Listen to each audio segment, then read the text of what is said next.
Hi friends, welcome to Nithra துரோ channel.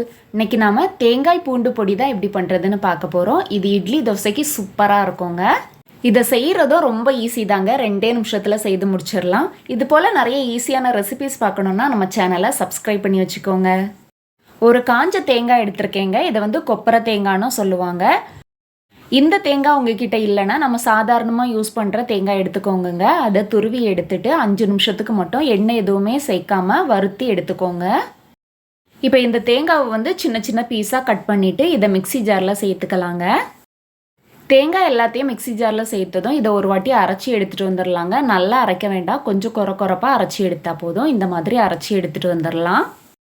இதோட தண்ணி எதுவுமே சேர்க்கக்கூடாதுங்க. தண்ணி சேர்க்காமல் இந்த மாதிரி குறப்பாக அரைச்சி எடுத்து வச்சுக்கோங்க.